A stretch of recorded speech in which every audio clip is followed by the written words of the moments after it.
Matches below. Hey, what's up guys? Max Balone here, bringing guys another DC Toy Box TV review.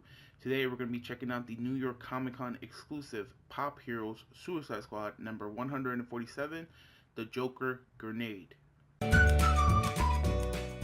Okay guys, like always, before we get into the figure review, I do want to go over the packaging. As you can see, this is your standard Funko Pop box where we get an open window packaging so we get to see the figure inside. Right here on the window, we do get this Funko 2016 New York Comic Con limited edition sticker.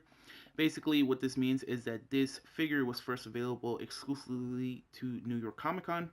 So if you want to get one for yourself, you're going to have to hunt them down on the internet.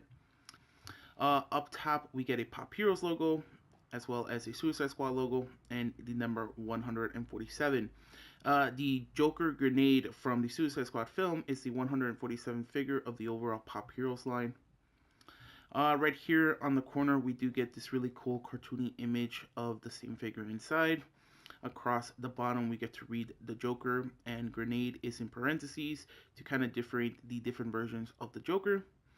We also get to read Vinyl Collectible. We get a warning underneath that, and we get a age recommendation of 14 and up right there in the corner. To the side of the box, we get to see the entirety of that cartoon image right there, so that looks pretty cool. Above that, we get to read Pop Heroes logo, and then underneath that, we get the Joker, and we get Grenade in parentheses again, and we have another 147, as well as a DC Comics logo right there in the corner. That looks pretty cool. Then in the back of the box, we get to see that same cartoon image once again. We get another Pop Heroes logo, as well as another Suicide Squad logo, and we get the entirety of the Suicide Squad Pop Heroes figure line. I am pretty sure that I have all of them. No, in fact, I am 100% sure that I do have all of them. So if you guys want to check out a figure review of any of these figures, go ahead, check on my other videos. I do have a playlist of just Funko Pops, so go check them out. Underneath all of that, we do get the Joker Grenade once again with another number 147. And then across the bottom, we do get a DC Comics logo, Warner Bros. Logo, and a Funko logo right there. So that's pretty cool. Then on the other side of the box, again, continuing with that open window packaging, we get to see the side view of the figure. You can kind of already see some of the damage right there on his face. Up top, we get a Pop Heroes logo. Across the back, we get to read the Joker with Grenade in parentheses. We get the number 147 once again, and we get the top of that cartoony image right there. Looks pretty cool. And then on the top of the box, we get the same cartoony image right there, as well as another Pop Heroes logo. And on the bottom, we get some more manufacturing details in several different languages. We get a Funko logo, a barcode, made in Vietnam, and Funko's social media contacts. But yeah, that is pretty much it for the packaging, guys. We are going to get the Joker out of his box and we can check him out. Okay, guys, here we have the Joker out of his box. Now, quickly, I do want to mention that out of the packaging, you are going to get the figure, but Funko also threw in this Legion of Collectors flyer. Basically, what this is an advertisement for you to go check out their bi-monthly subscription box. It's really cool. There's the website right there. Now, I'm only bringing this up because the Legion of Collectors does have an exclusive Enchantress Suicide Squad figure. So if you do want to collect them all, go check them out. Once again, that is their website. But enough of that. Let's talk about the figure. Now, right off the bat, I'm super excited to have this figure. This looks like a really cool figure. Joker's one of my favorite characters, so I don't mind having another version of the Joker. But it is also equally annoying that this is the Joker to give us because this scene never showed up in the film. Now, I haven't seen the extended cut yet, but people who have seen it have told me that this scene does not show up in the film as well. So this scene is only in the trailer, and that's super annoying because this figure I feel like should not really exist. But, you know, what can you do, right? Now, the head sculpt is pretty much the same sculpt as the other Funko Pop figures. I do have the other Joker figures, and I'll bring them out for a little bit of comparison. But they all pretty much the same, except for obviously this damaged side, and we'll get into that in a second. The body of itself is also pretty much the same body as his tuxedo version, which, like I said, I do have that, and I'll show you guys in a comparison. But they did give him a different stance As you can see, he does have his arms open with one of the hands holding what I believe is, I guess, the detonator for the grenade. So that looks pretty cool and pretty interesting. I really do like this suit. This just looks very clean, and I don't know. There's just something about it that fits the Joker very very much. If you guys have seen Alex Ross's kind of like painting of Joker and Harley Quinn dancing, this is what is very reminiscent. There's also that really quick flashback scene in the film. So I do like that they kind of chose this body to give the Joker. Again, I'm pretty sure that's what he was wearing in that scene, but the fact that we never saw the scene in the movie, it just doesn't make any sense. But it's really clean, very nice. It is in all black tuxedo with some white right there. You do get to see some type of sculpting for like his button-down shirt and his bow tie, as well as the flower right there. He is wearing some white gloves that look very clean as well, and he does have some white and black dress shoes right there. you know.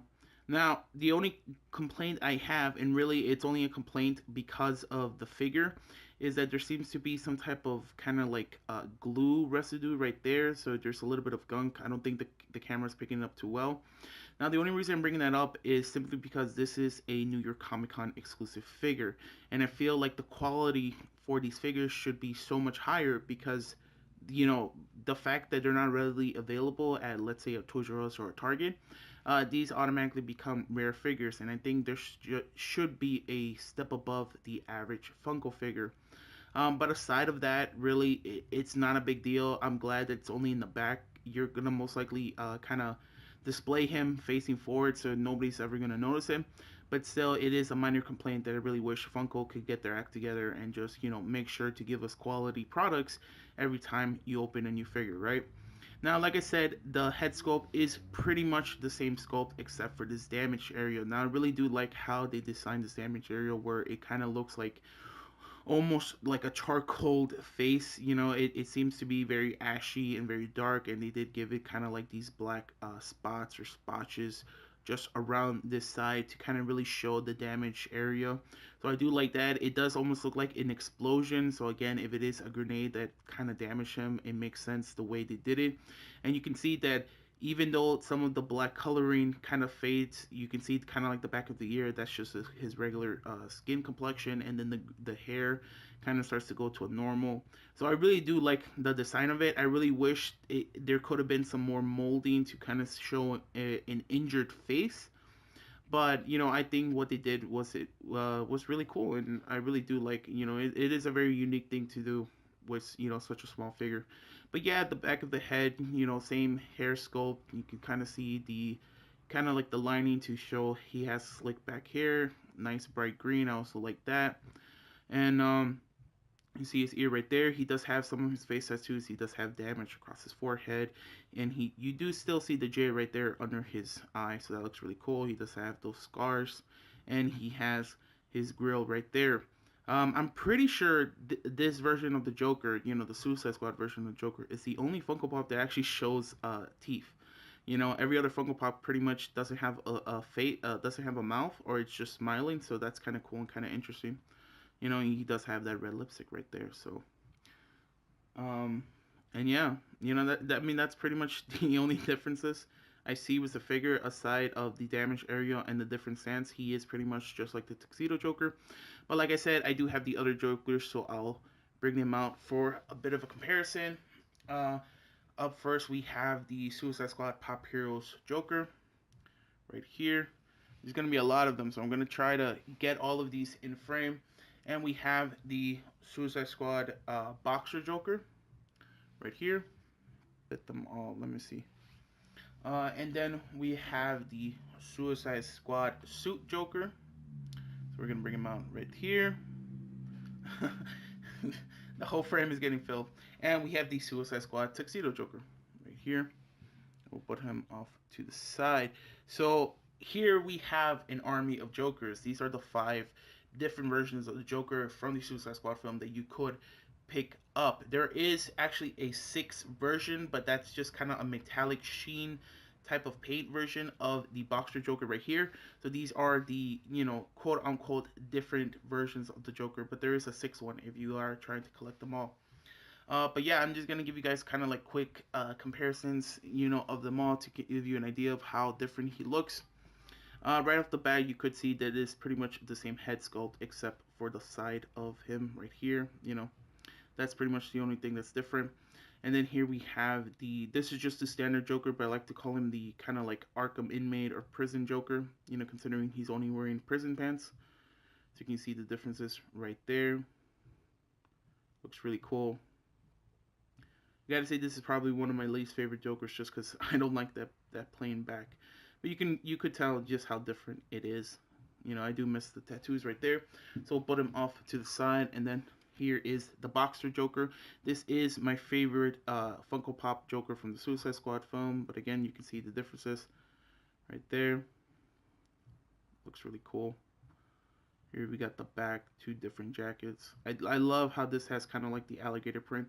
And then you can see right there how it does have the different, this one is injured and this one is clear. It looks really good. I just love the bright colors on this one if anyone is wondering, you know. But yeah, pretty much the same face again. So we'll put this Joker off to the side. And then we have the suit Joker. Man, I really hope I don't confuse any of these names. But again, pretty much same head sculpt. You can see the different bodies right there. This is a more of a kind of like a standard business suit, and then this is the very high class tuxedo suit. Looks really cool. Same thing, no injury. Here he has the injured face. We got the back. Looks really good. We have the front, or I guess the side. I'm sorry, and then the front. So yeah. And again, we'll put him off to the side. And then last but not least, we have the Tuxedo Joker. And like I said, this is pretty much the closest comparison to one another. Like I said, it is essentially the same body. They just changed up the positioning. And I think it works fine. Like I said, if this is, if these scenes take place back to back one another, it makes sense. He has this suit. I'm definitely most likely going to be pairing these two off so people can see the differences, but that is pretty cool. So I do like that. And then once again, this is the injured face, but it's essentially the same head sculpt. So there you have it.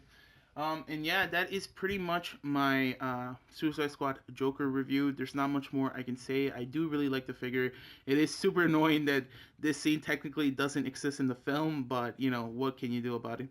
But yeah, highly recommending it for all you Joker fans out there. If you guys are Suicide Squad fans, this is definitely going to be a really cool piece because, like I said, the scene never really happened, but yet there's a part of memorabilia for the film. So that is pretty cool. But go ahead, comment down below if there are any of your guys' thoughts and opinions. Oh, this guy does not want to help me. Come on. Okay, so he's standing. But go ahead, comment down below with any of you guys' thoughts and opinions. Tell me if you guys like the film. Are you guys fans of the Joker? Are you guys interested in this figure? Whatever your thoughts and opinions are, go ahead, comment down below. Like the video, you guys like it. Dislike it if you didn't. And subscribe and look forward to more videos, guys. Thanks. Laters.